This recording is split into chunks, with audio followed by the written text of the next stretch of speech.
Bonjour, alors comment battre le maître de midi en trichant? Eh oui, et pourquoi tricher?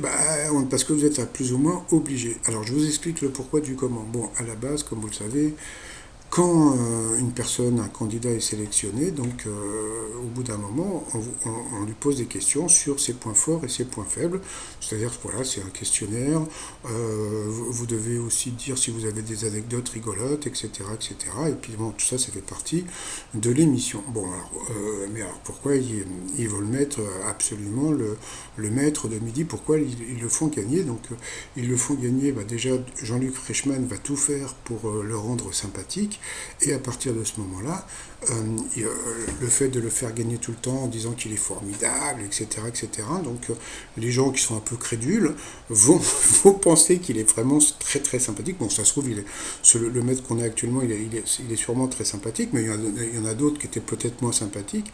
Mais bon, Jean-Luc Reichmann fait tout pour qu'il soit sympathique, pour qu'il y ait une certaine fidélité, pour que vous puissiez comment dire, suivre le maître de midi plus souvent. Bon, passons. Bon, ça, c'était la mécanique du jeu. Alors, comment battre le maître de midi? Alors, moi, je pense que, bon, alors, vous avez deux solutions. Ou bien vous allez à la production, vous allez cambrioler et puis vous cherchez les questions, mais bon, c'est un peu risqué.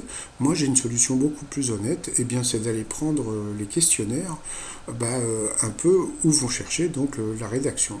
Donc moi je sens et je suis sûr que la rédaction, ils doivent avoir un budget presse. Vous voyez, donc bon, alors j'imagine qu'ils vont acheter Ça m'intéresse, Réponse à tout, etc., etc.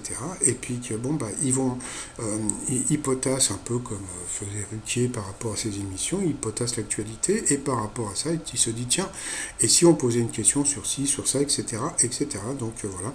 Et puis bon, j'imagine il doit y avoir des petits tas avec questions faciles, questions moyennes, questions difficiles et questions éliminatoires. Voilà. Alors, si vous devez participer aux 12 coups de midi en tant que candidat, si vous voulez battre le maître de midi en trichant, eh bien vous faites ce que font les rédacteurs, eh bien vous achetez la presse, vous vous préparez en lisant un petit peu toutes les infos qu'on peut trouver dans la presse, et sûrement que vous aurez sûrement des questions que vous aurez trouvées dans ce genre de presse.